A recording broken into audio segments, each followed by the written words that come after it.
ಚಳ್ಳಕೆರೆ ಶಾಸಕರಾದಂಥ ರಘುಮೂರ್ತಣ್ಣನವರು ಸಚಿವರಾಗಿ ಚಿತ್ರದುರ್ಗ ನಗರಕ್ಕೆ ಆಗಮಿಸಿದ್ದಾರೆ.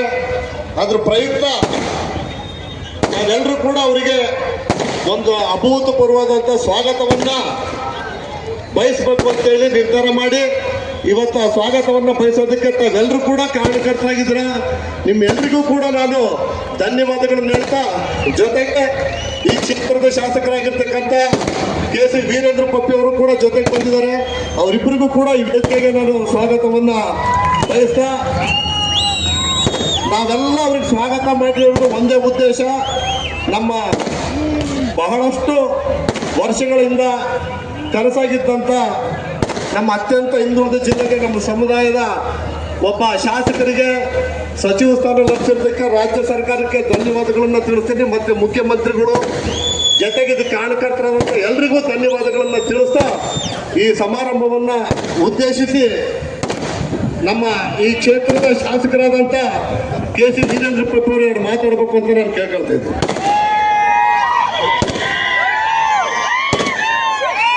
ವೇದಿಕೆಯ ಮೇಲೆ ಉಪಸ್ಥಿತರಿರುವಂತ ನಮ್ಮ ನಿಮ್ಮೆಲ್ಲರ ನೆಚ್ಚಿನ ಹ್ಯಾಟ್ರಿಕ್ ಹೀರೋ ನೂತನ ಸಚಿವರು ರಘುಮೂರ್ತಿ ಅಣ್ಣನವರೇ, ನಿಗಮದ ಅಧ್ಯಕ್ಷರು ರಘು ಅಣ್ಣನವರೇ, ಸಮಾಜದ ಮುಖಂಡರು ಕಾಂತರಾಜ್ ಅಣ್ಣನವರೇ, ಜಿಲ್ಲಾ ಕಾಂಗ್ರೆಸ್ ಸಮಿತಿ ಅಧ್ಯಕ್ಷರಾದ ತಾಜ್ಬೀರ್ ಅಣ್ಣನವರೇ, ಗ್ಯಾರಂಟಿ ಸಮಿತಿಯ ಅಧ್ಯಕ್ಷರಾದ ಶಿವಣ್ಣನವರೇ, ನಮ್ಮ ನಿಮ್ಮೆಲ್ಲರ ನೆಚ್ಚಿನ ನಾಯಕರು ದೈವಾಧೀನರಾದ ಸುಧಾಕರ್ ಅಣ್ಣನವರ ಮಗನಾದ ಸುಧಾಕರ್ ಅವರೇ,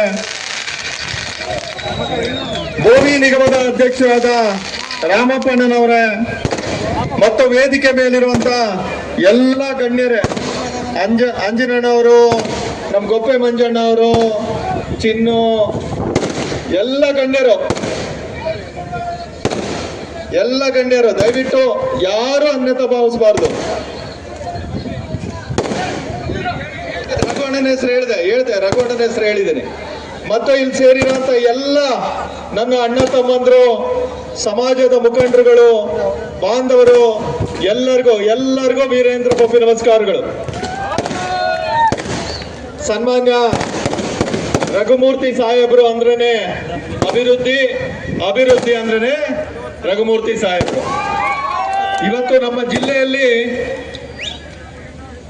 ಅತ್ಯಂತ ಅಭಿವೃದ್ಧಿ ಹೊಂದಿರುವಂತ ವಿಧಾನಸಭಾ ಕ್ಷೇತ್ರ ಅಂದ್ರೆ ನಮ್ಮ ರಘುಮೂರ್ತಿ ಅಣ್ಣವರು ಹ್ಯಾಟ್ರಿಕ್ ಹೀರೋ ಮಾಡಿರುವಂತ ನಮ್ಮ ಚಳ್ಳಕೆರೆ ಕ್ಷೇತ್ರ. ಅವರು ಮಾಡಿರುವ ಅಭಿವೃದ್ಧಿಯನ್ನ ನೋಡಿ ಇವತ್ತು ನಮ್ಮ DK ಸಾಹೇಬರು ಮತ್ತು ಮಲ್ಲಿಕಾರ್ಜುನ ಖರ್ಗೆ ಸಾಹೇಬರು ಮತ್ತು ನಮ್ಮ ಹೈಕಮಾಂಡ್ ರಾಹುಲ್ ಗಾಂಧಿ ಅವರು ಇವತ್ತು ಇವರಿಗೆ ಇನ್ನೂ ಹೆಚ್ಚಿನ ಜವಾಬ್ದಾರಿ ಮತ್ತು ಇನ್ನೂ ಹೆಚ್ಚಿನ ಅಭಿವೃದ್ಧಿಯನ್ನ ಮಾಡಲಿ, ನಮ್ಮಗಳ ಸೇವೆ ಮಾಡಲಿ ಅಂತೇಳಿ ತಮ್ಮ ಸಚಿವ ಸಂಪುಟದಲ್ಲಿ ಇವತ್ತು ಅವರನ್ನ ಮಂತ್ರಿಯನ್ನಾಗಿ ಮಾಡಿದ್ದಾರೆ. ಅವರಿಗೆ ಚಿತ್ರದುರ್ಗ ವಿಧಾನಸಭಾ ಕ್ಷೇತ್ರದ ಎಲ್ಲ ನನ್ನ ಮತ ಬಾಂಧವರು ಮತ್ತು ನನ್ನ ವೈಯಕ್ತಿಕವಾಗಿ ಮತ್ತು ಈ ಕಾರ್ಯಕ್ರಮವನ್ನು ಆಯೋಜಿಸಿರುವಂತ ವಾಲ್ಮೀಕಿ ಸಮಾಜದ ವತಿಯಿಂದ ಎಲ್ಲರಿಂದಲೂ ಹೃದಯಪೂರ್ವಕವಾಗಿ ವಂದನೆಗಳನ್ನು ಸಲ್ಲಿಸ್ತಾ ಇದ್ದೀನಿ. ನಾವು ಕಾರಲ್ಲಿ ಕೂತಾಗ ಪಪ್ಪಿ ಈ ಚಿತ್ರದುರ್ಗಕ್ಕೆ ನಾನು ಏನೇನ್ ಮಾಡ್ಬೇಕಪ್ಪ ನಿಮ್ ಕ್ಷೇತ್ರಕ್ಕೆ ಅಂತ ಹೇಳಿದ್ರು. ನಾನು ಅವತ್ತ 3 ಕೆಲಸಗಳನ್ನ ಅವ್ರಿಗೆ ಹಣ ಇದ್ದಿದ್ದ ಕೆಲಸಗಳು ಆಗ್ಬೇಕು ಅಂತ ಅಂದ್ರೆ ಆಯ್ತು, ಈ ಬಾರಿ ಸಭೆಯಲ್ಲಿ ಅವುಗಳನ್ನ ಮಂಡಿಸಿ ಆ ಕೆಲಸಗಳನ್ನ ಮಾಡ್ತೀವಿ ಅಂತ ನಾವೀಗ ಬರ್ತಾ ಕಾರಲ್ಲಿ 10 ನಿಮಿಷದಲ್ಲಿ ಅವರು ಅದಕ್ಕೆ ಅನುಮತಿಯನ್ನ ಕೊಟ್ಟರು.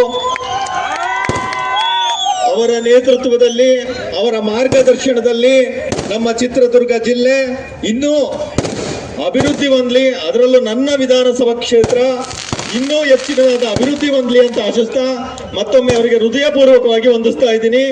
ಎಲ್ಲರಿಗೂ ಶುಭವಾಗಲಿ.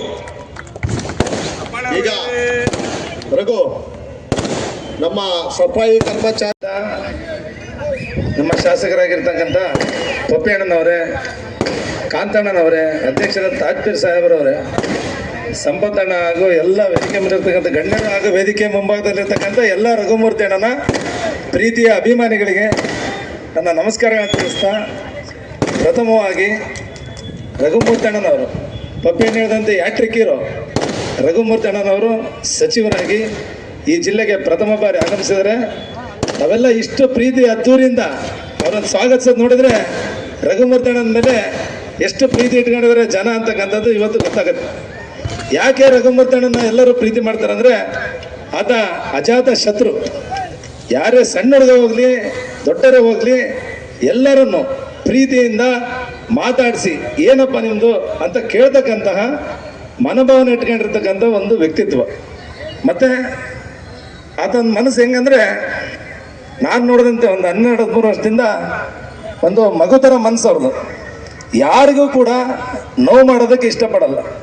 ಒಂದು ಚೂರು ಕಾಂಟ್ರವರ್ಸಿ ಆಗೋ ವಿಷಯ ಅಂತಂದರೆ ಬೇಡಪ್ಪ ಅದು ಬಿಟ್ಬಿಡ್ರಿ ಅಂತ ಸಮಸ್ಯೆ ಬೇಡ. ಇವತ್ತು ಕೂಡ ಕಾರ್ಯಕ್ರಮನ ಭಾಳ ಅದ್ದೂರಿಯಾಗಿ ಇನ್ನೂ ಆಯೋಜಿಸ್ಬೇಕಂತ ಕಾಂತಣ್ಣ ನಾವು ಮತ್ತು ಎಲ್ಲ ನೇತೃತ್ವ ತಂಡದವ್ರು ಮಾಡೋಕೆ ಹೊರಟಿದ್ರು. ಅಣ್ಣ ರಘುಮೂರ್ತಿ ಅಣ್ಣ ಫೋನ್ನಾಗ ಹೇಳ್ತು, ಇವತ್ತು ಈ ನಾಡು ಮಳೆಯ ಕೊರತೆಯಿಂದ ಬರದಲ್ಲಿದೆ, ಕಾರ್ಯಕ್ರಮ ಮಾಡೋದು ಬೇಡ, ಅದ್ದೂರಿ ಮಾಡಿಕೊಡ್ದಂತ ಆತ ಬಹಳಷ್ಟು ರಿಸ್ಟ್ರಿಕ್ಷನ್ ಹಾಕಿದ್ರು ಕೂಡ ಈ ಮಟ್ಟಕ್ಕೆ ಕಾರ್ಯಕ್ರಮ ಇವತ್ತು ಆಯೋಜನೆ ಆಗಿದೆ. ಮಾಡ್ತಾ ಇದ್ದಾರೆ, ಎಲ್ಲರೂ ಪ್ರೀತಿಯಿಂದ ಮಾಡ್ತಾ ಇದ್ದಾರೆ. ಹಾಗೇನೆ ರಘುಮೂರ್ತಿ ಅಣ್ಣ ಚಳ್ಳಕೆರೆ ಏನು ಮೊದಲು ಬಹಳ ಹಿಂದುಳಿದಂಥ ತಾಲೂಕು, ಮಳೆ ಕೊರತೆಯಿಂದ ನಲಿಗೋಗಿದ್ದಂಥ ತಾಲೂಕಿನ ಇವತ್ತು ಅತಿ ಹೆಚ್ಚು ಅಭಿವೃದ್ಧಿಯ ಪಥದತ್ತ ಮುಂದೆ ತಗೊಂಡೋಗಿದ್ದಾರೆ. ನಮ್ಮ ಚಳ್ಳಕೆರೆಗೆ ಹೋದ್ರೆ ಸ್ಮಾರ್ಟ್ ಸಿಟಿ ಮೈಸೂರು ಏನಿವತ್ತು ಜನ ನೋಡ್ತೀವಿ, ಆ ಮೈಸೂರಿಗೆ ಹೋದ ಭಾವನೆ ಮೇನ್ ರೋಡಿಗೆ ಹೋದ್ರೆ ಆ ಭಾವನೆ ಬರುತ್ತೆ. ಆ ಭಾವನೆ ಬರೋದ ಕಾರಣಕರ್ತರಾದಂತೆ ನಮ್ಮ ರಘುಮೂರ್ತಿ ಅಣ್ಣ. ಯಾಕೆ ಅಂತಂದ್ರೆ ಅವರು ಒಬ್ಬ ಇಂಜಿನಿಯರ್ ಆಗಿ ಸಾಕಷ್ಟು ಕೆಲಸ ಮಾಡಿ ಅನುಭವ ಪಡೆದಿರ್ತಕ್ಕಂಥ ವ್ಯಕ್ತಿ ಅವರು. ಮತ್ತು ನಮ್ಮ ಗೋವಿಂದಪ್ಪಾಜಿ ಇಬ್ರು ಅಣ್ಣ ತಮ್ಮರ್ತಾರ. ಅವರಿಬ್ರು ಜೊತೆಯಾಗಿ ಹೋದ್ರಂದ್ರೆ ಯಾವ ಅನುದಾನ ಇದ್ರೂ ಬಿಡೋದಿಲ್ಲ, ಅದನ್ನು ಮಾಡಿಸ್ಕೊಂಡೇ ಬಿಡ್ತಾರೆ ಅವರು ವಿಧಾನಸೌಧದಾಗೆ. ಅಂತ ವ್ಯಕ್ತಿತ್ವ ಹೊಂದಿರತಕ್ಕಂಥ ಜೋಡೆತ್ತುಗಳು. ಇನ್ನು ಮುಂದಿನ ದಿನಗಳು ಕೂಡ ಅವರು ಈ ಜಿಲ್ಲೆನ ಅತಿ ಹೆಚ್ಚು ಅಭಿವೃದ್ಧಿ ಮಾಡಿ ನಮ್ಮ ಮಾದರಿ ಜಿಲ್ಲೆಯನ್ನಾಗಿ ಮಾಡ್ಬೇಕಂತೇಳಿ ಅವರು ಮತ್ತು ನಮ್ಮ ಪಪ್ಪಿ ಅಣ್ಣರು ಮತ್ತು ಈ ಜಿಲ್ಲೆ ಎಲ್ಲ ಶಾಸಕರಲ್ಲಿ ನಮ್ಮೆಲ್ಲರ ಪರವಾಗಿ ನಾವು ರಘುಮೂರ್ತಿ ಅಣ್ಣನ ಕೇಳ್ಕೊಂತೀವಿ. ಯಾಕಂದ್ರೆ ಇವತ್ತು ಬೆಂಗಳೂರಿಗೆ ಅತಿ ಹೆಚ್ಚು ಸ್ಟ್ಯಾಂಡರ್ಡ್ ಏರಿಯಾ ಯಾವುದಪ್ಪ ಅಂತಂದ್ರೆ ಸದಾಶಿವನಗರ ಅಂತಾರೆ. ಯಾಕೆ ಅಂತಾರೆ ಅಂದ್ರೆ 3 ಲಕ್ಷ 2 ಲಕ್ಷ 4 ಲಕ್ಷ ರೂಪಾಯಿ ಅಡಿ ಸೈಟ್ ಇರೋದಕ್ಕೆ ಇದು ಬಹಳ ಸ್ಟ್ಯಾಂಡರ್ಡ್ ಏರಿಯಾ, ಬಹಳ ಒಳ್ಳೆ ಅಭಿವೃದ್ಧಿ ಆಗಿರ್ತಕ್ಕಂಥ ಏರಿಯಾ ಅಂತೇಳಿ ತೀರ್ಮಾನ ಮಾಡ್ತಾರೆ. ಒಂದ್ ಕಾಲದಾಗ ಒಂದು 10 ವರ್ಷದ ಕೆಳಗೆ ಚಳ್ಳಕೆರೆಗೆ 2 ಲಕ್ಷ 1 ಲಕ್ಷ ಕೇಳ್ತಾ ಇರಲಿಲ್ಲ ಜಮೀನು, ಅಂತ ಒಂದು ವ್ಯವಸ್ಥೆ ಇತ್ತು ಚಳ್ಳಕೆರೆಗೆ. ಆದ್ರೆ ಇವತ್ತು ಚಳ್ಳಕೆರೆಗೆ ಎಲ್ಲೋದ್ರೂ 25 ಲಕ್ಷ ರೂಪಾಯಿ ಕಮ್ಮಿ ಜಮೀನು ಸಿಗಲ್ಲ. ಅದಕ್ಕೆ ಕಾರಣಕರ್ತರು ಯಾರಂತಂದ್ರೆ ಚೆಕ್ ಡ್ಯಾಮ್ ಕಟ್ಟಿ ನೀರು ಕಟ್ಟಿ ನೀರಾವರಿ ಭಾಗ ಮಾಡಿರ್ತಕ್ಕಂಥ ಅಭಿವೃದ್ಧಿ ಅಧಿಕಾರರಾಗಿರ್ತಕ್ಕಂಥ ನಮ್ಮ ರಘುಮೂರ್ತಿ ಅಣ್ಣ ಇವತ್ತು ಚಳ್ಳಕೆರೆ ನೀವು ಹ್ಯಾಟ್ರಿಕ್ ಆಗಿ ಗೆಲ್ಸಿದ್ದಕ್ಕೆ ರಘುಮೂರ್ತಿ ಅಣ್ಣ ಋಣ ತೀರಿಸೋದಕ್ಕೆ ಸಾಕಷ್ಟು ಪ್ರಯತ್ನ ಪಟ್ಟಿದ್ದಾರೆ, ಇನ್ನೂ ಪಡ್ತಾ ಇದ್ದಾರೆ. ಆ ಭಗವಂತ ಇವತ್ತು ಇನ್ನೂ ಹೆಚ್ಚಿನ ಶಕ್ತಿ ಕೊಟ್ಟು ಅವರನ್ನ ಒಂದು ಮಂತ್ರಿ ಸ್ಥಾನ ನೀಡಿದ್ದಾರೆ. ಈ ಸಮಗ್ರ ನಮ್ಮ ಜಿಲ್ಲೆಯ ಎಲ್ಲ 6 ತಾಲೂಕುಗಳನ್ನ ರಘುಮೂರ್ತಿ ಅಣ್ಣ ಬಹಳ ತನ್ನವೇ ತಾಲೂಕು ಅಂತೇಳಿ ಇಟ್ಕೊಂಡು ಅಭಿವೃದ್ಧಿ ಪಡಿಸ್ಲಿ ಅಂತ ನಿಮ್ಮೆಲ್ಲರ ಮೂಲಕ ನಾನು ಕೇಳ್ಕೊಂತ ಇನ್ನೂ ಹೆಚ್ಚಿನ ಶಕ್ತಿ ಬರಲಿ, ಮುಂದಿನ ರಘುಮೂರ್ತಿ ಅಣ್ಣ ಇನ್ನೂ ಹೆಚ್ಚಿನ ಕೆಲಸ ಮಾಡಲಿ, ಮುಂದಿನ ನಮ್ಮ ಬರ್ತಕ್ಕಂಥ 28ರ ಸರ್ಕಾರದಲ್ಲಿ ಅವರು ಇನ್ನೂ ಹೆಚ್ಚಿನ ಸ್ಥಾನಮಾನ ಪಡೀಲಿ ಅಂತ ಆಶಿಸ್ತಾ ಈ ವೇದಿಕೆಗೆ ತಾವೆಲ್ಲ ಆಸೀನರಾಗಿ ನಗರದ ಚಿತ್ರದುರ್ಗ ಜಿಲ್ಲೆಯ ಎಲ್ಲ ಮಹಾಜನಗಳೇ, ಇವತ್ತಿನ ಒಂದು ಸಮಾರಂಭ ವಿಶೇಷವಾದ ಒಂದು ಸಮಾರಂಭ ಅಂತ ಹೇಳಿ ನಾನು ಭಾವಿಸ್ತೇನೆ. ಯಾಕೆಂದರೆ ನನ್ನ ರಾಜಕೀಯ ಜೀವನದಲ್ಲಿ ಒಂದು ಮೆಟ್ಟಿಲನ್ನು 3 ಬಾರಿ ಶಾಸಕನಾಗಿದ್ದು ಒಂದು ಮೆಟ್ಟಿಲನ್ನು ನಾನು ಖಂಡಿತವಾಗ್ಲೂ ಆ ಮೆಟ್ಟಿಲೇ ನನ್ನ ರಾಜಕೀಯ ಜೀವನದಲ್ಲಿ ಕೊನೆಯಾದ್ರೂ ಪರವಾಗಿಲ್ಲ. ಆದರೆ ಇದು ಒಂದು ದೊಡ್ಡ ಒಂದು ಸಾಧನೆಯನ್ನು ಮಾಡಲಿಕ್ಕೆ ನಮ್ಮ ಚಳ್ಳಕೆರೆ ಕ್ಷೇತ್ರದ ಮತದಾರರು ಕಾರಣ. ಹಾಗಾಗಿ ಮೊಟ್ಟ ಮೊದಲನೇದಾಗಿ ನಮ್ಮ ಚಳ್ಳಕೆರೆ ಕ್ಷೇತ್ರದ ಮತದಾರರಿಗೆ ನನ್ನ ದೀರ್ಘಂಡ ನಮಸ್ಕಾರಗಳನ್ನು ಮಾಡ್ತೀನಿ. ಬಂಧುಗಳೇ, ಈ ಒಂದು ಕಾರ್ಯಕ್ರಮದಲ್ಲಿ ನಿಮಗೆಲ್ಲ ಗೊತ್ತಿರುವಂತೆ ನಾನು ಮೊನ್ನೆ ತಾನೇ ಈ ಕರ್ನಾಟಕ ಸರ್ಕಾರದ ಸಚಿವನಾಗಿ ಪ್ರಮಾಣ ವಚನ ಸ್ವೀಕಾರ ಮಾಡಿದ್ದೀನಿ. ಇವತ್ತು 3ನೇ ದಿವಸ. ಈಗಾಗಲೇ ಬೆಳಗ್ಗೆ ನಾನು ಚಿತ್ರದುರ್ಗ ಜಿಲ್ಲೆಗೆ ಜವಗಟ್ಟಳ್ಳಿಗೆ ಅಲ್ಲಿ ನಾನು ಪ್ರವೇಶ ಮಾಡಿ ಈಗಿನ ಒಂದು ಸಂದರ್ಭದಲ್ಲಿ ನಗರದ ಚಿತ್ರದುರ್ಗ ಜಿಲ್ಲೆಯ ಎಲ್ಲ ಮಹಾಜನಗಳೇ, ಇವತ್ತಿನ ಒಂದು ಸಮಾರಂಭ ವಿಶೇಷವಾದ ಒಂದು ಸಮಾರಂಭ ಅಂತ ಹೇಳಿ ನಾನು ಭಾವಿಸ್ತೇನೆ.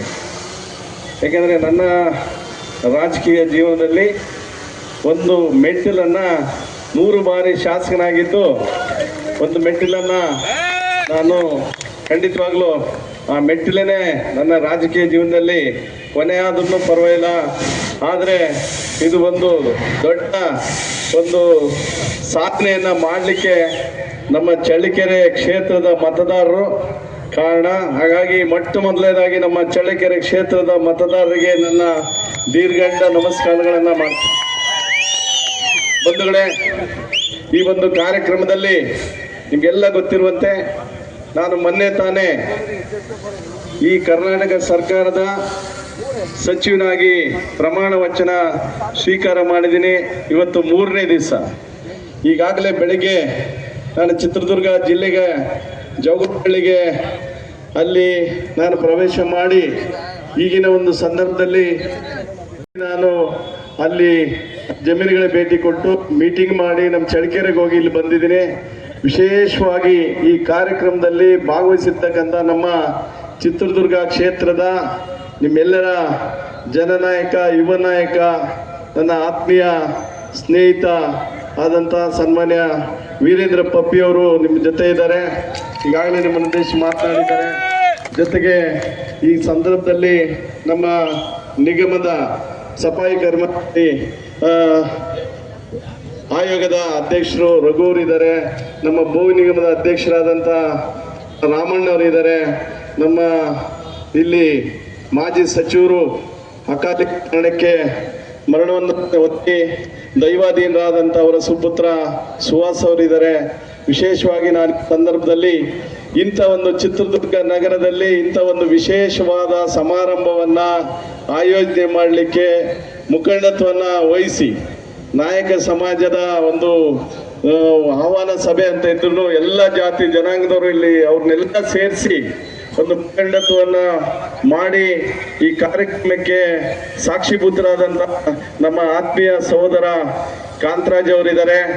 ಅವ್ರ ಜೊತೆಗೆ ಅವರ ಅರುಣ್, ನಮ್ಮ ಹುಣಸೆಗಟ್ಟೆ ಗ್ರಾಮದ ಅರುಣ್ ಅವರಿದ್ದಾರೆ, ನಮ್ಮ ಸಂದೀಪ್ ಅವರಿದ್ದಾರೆ. ನಾನು ಎಲ್ಲೋ ಒಂದು ಕಡೆಗೆ ಬಿಟ್ಬಿಟ್ರೆ ಎಲ್ಲೋ ಒಂದು ಕಡೆ ಪ್ರಾಬ್ಲಮ್ ಯಾರು ಮಾಡ್ಕೋಬೇಡ್ರಿ. ನಮ್ಮ ಅಂಜನಪ್ಪನವ್ರು ಇದ್ದಾರೆ, ಇನ್ನು ಬಹಳಷ್ಟು ಜನ ಇದ್ದಾರೆ ಇಲ್ಲಿ. ನಮ್ಮ ದರ್ಶನ್ ಅವರಿದ್ದಾರೆ, ನಮ್ಮ ಮಾಜಿ ಗೊಪ್ಪೆ ಮಂಜಣ್ಣವರಿದ್ದಾರೆ. ಇಲ್ಲಿ ಒಟ್ಟಾರೆಯಾಗಿ ಎಲ್ಲರ ಒಂದು ಶ್ರಮ, ಮುಖಂಡತ್ವ ಕಾಂತರಾಜ್ ಇರ್ಬೋದು, ಬಹುಶಃ ಎಲ್ಲರೂ ಪಕ್ಷಾತೀತವಾಗಿ ನಮ್ಮ ಒಬ್ಬರು ಯಾವುದೇ ನಾವು ಜಾತಿನಲ್ಲಿ ಹುಡ್ತೀವಿ ಆ ಜಾತಿ ಎಲ್ಲ ಜನಾಂಗರನ್ನ ಜೊತೆಗೆ ಕರ್ಕೊಂಡು ಹೋಗಂಥದ್ದು ನಮ್ಮ ಒಂದು ಕರ್ತವ್ಯ. ಹಾಗಾಗಿ ಇವತ್ತು ಚಿತ್ರದುರ್ಗ ನಗರದಲ್ಲಿ ಈಗಾಗಲೇ ನಾನು ಹೇಳಿದೆ, ಬೆಳಿಗ್ಗೆ ಹಿರಿಯೂರಿಗೆ ಹೋಗಿ ನಮ್ಮದು ಇವತ್ತು ನಿಮಗೆಲ್ಲ ಗೊತ್ತಿರ್ಬೋದು ಏನು ನಾನು ಮೊದಲೇದಾಗಿ ಹೇಳ್ಬೇಕಂದ್ರೆ ನಿಮಗೆ ಇವತ್ತು ಇಂಥ ಒಂದು ಸಮಾರಂಭನ ಆಯೋಜನೆ ಮಾಡಿದ್ದಾರೆ ಕಾಂತರಾಜ್ ಅವರು. ನಾನು ಇನ್ನೂ ವಿಶೇಷವಾದ ಸಮಾರಂಭ ಖಂಡಿತವಾಗ್ಲೂ ನಮ್ಮ ಸರ್ಕಾರದ ಒಂದು ಜವಾಬ್ದಾರಿ, ಈಗಿನ ಮುಖ್ಯಮಂತ್ರಿಗಳ ಜವಾಬ್ದಾರಿ ಏನು ನಾವು ಪ್ರಮಾಣ ವಚನ ಸ್ವೀಕಾರ ಮಾಡಿದ್ವಿ, ಅಲ್ಲಿಂದ 10 ನಿಮಿಷದಲ್ಲಿ ನಾವು ಕ್ಯಾಬಿನೆಟ್ ಮೀಟಿಂಗ್ ಕರ್ಕೊಂಡೋದ್ರು. ಕ್ಯಾಬಿನೆಟ್ ಮೀಟಿಂಗ್ ಏರ್ಪಡಿಸಿ ನಮಗೆಲ್ಲ ಒಂದು ಇದು ಏನು ಎಲ್ಲರೂ ನಾವೆಲ್ಲ ಸಚಿವರಾದ 19 ಜನ, ಆಗಲೇ 12 ಜನ ಆಗಿದ್ರು, 14 ಜನ ನಾವೆಲ್ಲ ಸೇರಿ ನಾವು ಸಂಭ್ರಮ ಪಡೋದಲ್ಲ, ಅಧಿಕಾರವನ್ನು ನಾವು ಮಾಡೋಂಥದ್ದಲ್ಲ, ನಮಗೆ ಜವಾಬ್ದಾರಿ, ನಿಮಗೆಲ್ರಿಗೂ ಕೂಡ ಜವಾಬ್ದಾರಿ. ಏನು 14 ಜನ ಸಚಿವರಾಗಿದ್ರು ಕೂಡ ನಾವೆಲ್ಲ ಜಿಲ್ಲೆಗಳಿಗೆ ಹೋಗಿ ನಾವೆಲ್ಲ ಜವಾಬ್ದಾರಿನ ನಿರ್ವಹಿಸೋಕ್ಕಾಗಿಲ್ಲ. ನಾವೆಲ್ಲ ಪೂರ್ಣ ಪ್ರಮಾಣದ ಒಂದು ಕ್ಯಾಬಿನೆಟ್ ರಚನೆ ಆಗಿದೆ. ನೀವೆಲ್ಲ ನಿಮ್ಮ ಜಿಲ್ಲೆಗಳಿಗೆ ನಿಮ್ಗೇನು ಜವಾಬ್ದಾರಿ ವಹಿಸಿದಂಥ ಜಿಲ್ಲೆಗಳಿದೆ ಅಲ್ಲಿ ಹೋಗಿ ಮೊದಲನೇದಾಗಿ ಜನರ ಕಷ್ಟ ಸುಖವನ್ನ ಕೇಳಬೇಕು. ಬರಗಾಲ ಏನು ಬಂದಿದೆ ಅದಕ್ಕೆ ಪೂರಕವಾಗಿ ಮಾಹಿತಿಯನ್ನ ಸಂಗ್ರಹ ಮಾಡಬೇಕು. ಪ್ರತಿಯೊಂದು ತಾಲೂಕಿಗೂ ಹೋಗಿ ಮಾಹಿತಿಯನ್ನ ಸಂಗ್ರಹ ಮಾಡಿ ಅದನ್ನ ನಮಗೆ ಮತ್ತೆ ಕೊಟ್ಟು ಅದನ್ನ ಕೇಂದ್ರ ಸರ್ಕಾರಕ್ಕೆ ಕೊಟ್ಟು ಈ ರಾಜ್ಯದ ಜನರಿಗೆ ಪೂರಕವಾಗಿ ಕೆಲಸ ಮಾಡ್ಬೇಕಂತ ಹೇಳಿ ನಮ್ಮ ಮುಖ್ಯಮಂತ್ರಿಗಳ ಆಶಯ. ಅದಕ್ಕೆ ಪೂರಕವಾಗಿ ನಾನು ಇವತ್ತು ನಮ್ಮ ಹಿರಿಯೂರು ತಾಲೂಕಿನ ಬರಕ್ಕೆ ತುತ್ತಾದಂತಹ ಜಮೀನುಗಳಿಗೆ ಅಲ್ಲಿ ಹೋಗಿ ತಿರ್ಗಾ ಏನು ವಾಟರ್ ಸಪ್ಲೈ ಪ್ರಾಬ್ಲಮ್ ಇದೆ ಅದನ್ನ ನೋಡಿ meeting, district level officer meeting ಮಾಡಿ ನಮ್ಮ ಚಳ್ಳಕೆರೆನಲ್ಲಿ ನಮ್ಮ ಜನರು ಬಹಳಷ್ಟು ನಮಗೆ ಒಂದು ಗೌರವನ ಕೊಟ್ಟಿದ್ದಾರೆ. ಅವರು 3 ಬಾರಿ ನನಗೆ ಏನು ನನ್ನ ನಿರಂತರವಾಗಿ ಗೆಲ್ಸಿದ್ಕೋಸ್ಕರ ನಿಮ್ಮ ಮುಂದೆ ನಾನು ಇದ್ದೀನಿ. ಖಂಡಿತವಾಗ್ಲೂ ಅವ್ರಿಗೆ ನಾನು ಇನ್ನೊಮ್ಮೆ ಧನ್ಯವಾದಗಳನ್ನು ಸಲ್ಲಿಸ್ತೀನಿ. ಅದೇ ರೀತಿಯಾಗಿ ನಮ್ಮ ಚಿತ್ರದುರ್ಗ ಜಿಲ್ಲೆ, ಬಹುಶಃ ನನಗೆ ಇಷ್ಟು ದಿವಸ ಬರೀ ನನಗೆ ಚಿತ್ರದುರ್ಗ ಕ್ಷೇತ್ರ ಇತ್ತು, ಅಲ್ಲ ಚಳ್ಳಕೆರೆ ಕ್ಷೇತ್ರ. ಆಗಿನ ಸಂದರ್ಭದಲ್ಲಿ 13ರಲ್ಲಿ ನಾವೇನು ಅಲ್ಲಿ ಶಾಸನಾದೆ, ಆ ಸಂದರ್ಭದಲ್ಲಿ 4 ಜನ ನಾವು ಕಾಂಗ್ರೆಸ್ ಪಕ್ಷದವರು, 2 ನಮ್ಮ ಮೊಳಕಾಲ್ಮೂರು ಕ್ಷೇತ್ರದ ತಿಪ್ಪೇಸ್ವಾಮಣ್ಣವರು, ಚಿತ್ರದುರ್ಗ ಕ್ಷೇತ್ರದ ತಿಪ್ಪಾರೆಡ್ಡಿ ಅಣ್ಣವರು, ನಾವೆಲ್ಲರೂ ಸೇರಿ ನಮ್ಮ ಆಂಜನೇಯ ಅಣ್ಣವರು ಜಿಲ್ಲಾ ಉಸ್ತುವಾರಿ ಸಚಿವರು, ನಮ್ಮ ಗೋವಿಂದಣ್ಣವರು, ನಮ್ಮ ದೈವಾಧೀನರಾದಂಥ ಸುಧಣ್ಣವರು, ನಾವೆಲ್ಲ ಚಿತ್ರದುರ್ಗ ಜಿಲ್ಲೆ ಯಾವತ್ತೂ ಕೂಡ ಬಹಳಷ್ಟು ಹಿಂದುಳಿದ ವರ್ಗದ ಜಿಲ್ಲೆ. ರಾಜಕೀಯವಾಗಿ ನಾವು ಪಕ್ಷಾತೀತವಾಗಿ ಎಲ್ಲರೂ ಕೂಡ ಒಗ್ಗಟ್ಟನ್ನ ಸಾಧಿಸಿ ಚಿತ್ರದುರ್ಗದ ಅಭಿವೃದ್ಧಿಗೋಸ್ಕರ ನಾವೆಲ್ಲರೂ ಕೂಡ ಮೊದಲೇ ಬಾರಿ ಶ್ರಮಿಸಿದ್ವಿ. 2ನೇ ಬಾರಿ ನನ್ನನ್ನ 5 ಜನ ಬೇರೆ ಅಂದ್ರೆ ಬಿಜೆಪಿ ಪಕ್ಷದವರಿದ್ದರು ನಮ್ಮ ಕ್ಷೇತ್ರದಲ್ಲಿ ನನ್ನನ್ನು ಶಾಸಕ ಮಾಡ್ತಾರೆ. 3ನೇ ಬಾರಿ ನನ್ನನ್ನು ಶಾಸಕನಾಗಿ ಮಾಡ್ತಾರೆ. ಬಹುಶಃ ಅದರಲ್ಲಿ ನಮ್ಮ ಚಳ್ಳಕೆರೆ ಕ್ಷೇತ್ರಕ್ಕೆ ಸಂಬಂಧಿಸಿದಂತೆ ಇನ್ನು ಬೇರೆ ನಮ್ಮ ಚಿತ್ರದುರ್ಗ ಜಿಲ್ಲೆಯ ಬೇರೆ ಬೇರೆ ತಾಲೂಕಿನವರು ಕೂಡ ನನಗೆ ಪ್ರತ್ಯಕ್ಷವಾಗಿ ಪರೋಕ್ಷವಾಗಿ ಸಹಾಯ ಮಾಡಿದ್ದೀರಾ. ಈಗ ಅದರ ಎಲ್ಲದರ ನಿಮಿತ್ತ ನಾನು ಸಚಿವನಾಗಿದ್ದೀನಿ. ಖಂಡಿತವಾಗ್ಲೂ ಚಿತ್ರದುರ್ಗ ಜಿಲ್ಲೆಗೆ ಏನು ನಾವೆಲ್ಲ ಈಗಿರ್ತಕ್ಕಂಥ ಶಾಸಕರು ಪಕ್ಷಾತೀತವಾಗಿ ಎಲ್ಲರೂ ಕೂಡ ನೀವೆಲ್ಲ ಭಾವಿಸ್ಬೋದು, ನೀವೆಲ್ಲ ಕೇಳಿದ್ದೀರ. ಬಹುಶಃ ನಾನು 3ನೇ ಬಾರಿ ಶಾಸಕ, ಆದರೆ ಇದಕ್ಕಿಂತ ಅರ್ಹರಾಗಿ ದೊಡ್ಡವರು, ಅವರು ವ್ಯಕ್ತಿತ್ವವನ್ನು ಒಳ್ಳಂಥವ್ರು, ಜೊತೆಗೆ ಅಭಿವೃದ್ಧಿಯನ್ನ ಮಾಡಿದಂಥವ್ರು, ಹೊಸದುರ್ಗ ಕ್ಷೇತ್ರದ ಶಾಸಕರು, ಮಾದರಿ ಶಾಸಕರು ಅಂತ ಹೇಳಿ ಹೆಸರು ಪಡೆದಿದ್ದಾರೆ. ಅವರು ಕೂಡ ಸಚಿವರಾಗಬೇಕಾಗಿತ್ತು. ಜೊತೆಗೆ ಗೋಪಾಲ್ ಕೃಷ್ಣ ಅಣ್ಣವರು 7 ಬಾರಿ ಶಾಸಕರು, ಅವ್ರಿಗೂ ಕೂಡ ಸಚಿವರಾಗಬೇಕಂತ ನಿರೀಕ್ಷೆ ಇತ್ತು. ಮತ್ತೆ ನಮ್ಮ ವೀರೇಂದ್ರ ಪಪ್ಪಿಯವರು ಕೂಡ ಅದಕ್ಕೂ ಕೂಡ ಯೋಗ್ಯರಿದ್ದಾರೆ. ಯಾಕಂದ್ರೆ ನೀವು ನೋಡಿದ್ರ ಎಲ್ಲಿ ಮಾಯಕೊಂಡ ಕ್ಷೇತ್ರದ ಶಾಸಕರು ಮೊನ್ನೆ ಸಚಿವರಾದರು. ಆದ್ರೆ ನಾನು ಈ ಸಂದರ್ಭದಲ್ಲಿ ಹೇಳಿದಿಷ್ಟೇನೆ, ಖಂಡಿತವಾಗ್ಲೂ ನಮ್ಗೆಲ್ರಿಗೂ ಕೂಡ 140 ಜನ ಶಾಸಕರು ಕೂಡ 136 ಜನ ನಮ್ಮ ಕಾಂಗ್ರೆಸ್ ಪಕ್ಷದ ಶಾಸಕರು, 34 ಜನ ಏನು ಸಚಿವರಾಗಿದ್ದೀವಿ, ಮುಖ್ಯಮಂತ್ರಿಗಳು ಉಪಮುಖ್ಯಮಂತ್ರಿಗಳು ಸೇರಿ ಎಲ್ರಿಗೂ ಕೂಡ ಒಂದು ಅವಕಾಶ. ಆದರೆ ಆ ಅವಕಾಶದಲ್ಲಿ ಆ 34 ಜನ ಈ ಸಂದರ್ಭದಲ್ಲಿ ಏನು ಪಡೆದಿದ್ದೀವಿ ಅದು ಬಹುಶಃ ಅದನ್ನ ಪಕ್ಷ ಜೊತೆಗೆ ಏನು ಒಂದು ಪ್ರಜಾಪ್ರಭುತ್ವದ ವ್ಯವಸ್ಥೆನಲ್ಲಿ ನಾವು ಆಗಿದ್ದೀವಿ. ಖಂಡಿತವಾಗ್ಲೂ ನಮ್ಮ ಗೋವಿಂದಣ್ಣವರು ಮೊದಲಿಂದ ಸಪೋರ್ಟು. ಮೊನ್ನೆ ಅವರು ಎಲ್ಲೊಂದು ಕಡೆಗೆ ಜಾತಿ ವ್ಯವಸ್ಥೆನಲ್ಲಿ ನಾನು ಸಚಿವನಾಗ್ತೀನಿ ಅಂತ ಬಯಸಿದ್ರು. ಜೊತೆಗೆ ನಮ್ಮ ಗೋಪಾಲಣ್ಣವರು ಕೂಡ. ಆದರೆ ನಾನು ಈಗಾಗಲೇ ಹೇಳ್ತಾ ಇದ್ದೀನಿ, ನಮ್ಮ ಏನು ನಾವೆಲ್ಲ ಮಾತಾಡ್ತೀವಿ, ಅದೃಷ್ಟನೋ ಹಣೆ ಬರೋನೋ ನಮ್ಮ ಕೆಲಸನೋ ಏನೋ ಒಂದು ಕಡೆಗೆ ಆ ದೇವರ ಒಂದು ಅನುಗ್ರಹನೋ ನನ್ನನ್ನು ನಮ್ಮ ಪಕ್ಷದ ಅಧಿನಾಯಕರು, ನಮ್ಮ ರಾಷ್ಟ್ರೀಯ ಕಾಂಗ್ರೆಸ್ ಪಕ್ಷದ ನಾಯಕರು, ಈಗಿನ ಮುಖ್ಯಮಂತ್ರಿಗಳು, ಮಾಜಿ ಮುಖ್ಯಮಂತ್ರಿ ಸಿದ್ದರಾಮಯ್ಯ ಸಾಹೇಬರು, ಎಲ್ಲ ಜಾತಿ ಜನಾಂಗದ ಮುಖಂಡರುಗಳು ಎಲ್ಲ ಸೇರಿ ನಮ್ಮನ್ನ ಎಲ್ಲೋ ಒಂದು ಕಡೆಗೆ ಆಯ್ಕೆ ಮಾಡಿದ್ದಾರೆ. ಖಂಡಿತವಾಗ್ಲು ನಾವೀಗಾಗಲೇ ನಮ್ಮ 2 ಅಣ್ಣವ್ರ ಹತ್ರ ಮಾತಾಡಿದ್ದೀವಿ. ನೀವ್ಯಾರು ಕೂಡ ಒಟ್ಟಾರೆಯಾಗಿ ನಾನು ಏನು ಸಚಿವನಾಗಿದ್ದೀನಿ ಈ ಚಿತ್ರದುರ್ಗ ಜಿಲ್ಲೆಗೆ ಅಭಿವೃದ್ಧಿಗೆ ಪೂರಕವಾಗಿ ನನ್ನ ಎಲ್ಲ ಯಾವತ್ತೂ ನೀವು ನೋಡಿದಿರ, ಯಾವುದೇ ಸಂದರ್ಭದಲ್ಲಿ ನಾವು ಚುನಾವಣೆ ಸಂದರ್ಭದಲ್ಲಿ ನಾವು ಪಕ್ಷ ರಾಜಕಾರಣ, ಬೇರೆ ಸಂದರ್ಭದಲ್ಲಿ ಅಭಿವೃದ್ಧಿಗೋಸ್ಕರ ಎಲ್ಲದರಲ್ಲೂ ಕೂಡ ನಾವು ಸಾಧನೆ ಮಾಡ್ಬೇಕಂದ್ರೆ ನಮ್ಮಲ್ಲಿರ್ತಕ್ಕಂಥ ಎಗೋಯಿಸಂ ಬಿಡಬೇಕು. ಖಂಡಿತವಾಗ್ಲೂ ಅದನ್ನ ನಾವು ಬಿಟ್ಟು ಈ ಚಿತ್ರದುರ್ಗ ಜಿಲ್ಲೆಗೆ ಅಭಿವೃದ್ಧಿಗೋಸ್ಕರ ಅಭಿಮಾನಿಗಳು ರಘುಮೂರ್ತಿ ಅವರ ಉಪಾಧ್ಯಕ್ಷ ಯಾವುದು ಇವರು ಚಳ್ಳಕೆರೆ ಕ್ಷೇತ್ರದ ಮತದಾರರು ಇವರು. ಇವತ್ತು ರಘುಮೂರ್ತಿ ಅವರು ಒಂದು ಮಂತ್ರಿ ಆದ ಕಾರಣ ಸ್ವಾಗತ ಬಯಸಕ್ಕೆ ಚಿತ್ರದುರ್ಗಕ್ಕೆ ಬಂದರೆ ಇಲ್ಲಿ ಮಳೆ ಬರ್ತೈತೆ, ಮಳೆಗೆ ನಿಂತ್ಕೊಂಡು ಅವ್ರಿಗೆ ಸ್ವಾಗತ ಬಯಸ್ತಿದ್ದಾರೆ. ಅಲ್ಲಿ ರಘುಮೂರ್ತಿ ಅವ್ರ ಭಾಷಣ ಆಗ್ತಾ ಐತೆ ಇಲ್ಲಿ ಮಳೆಗೆ. ಏನ್ ಹೇಳ್ತೀರಾ? ಹೋಬಳಿ ಉಪಾಧ್ಯಕ್ಷ ಏನ್ ಹೇಳ್ತೀರಾ ರಘುಮೂರ್ತಿ ಅವರಿಗೆ? ಸಾಹೇಬ್ರು ಅಭಿವೃದ್ಧಿ ಓಕೆ ಓಕೆ ಓಕೆ ಓಕೆ ಆಯ್ತು. ಏನ್ ಹೇಳ್ತೀರಾ?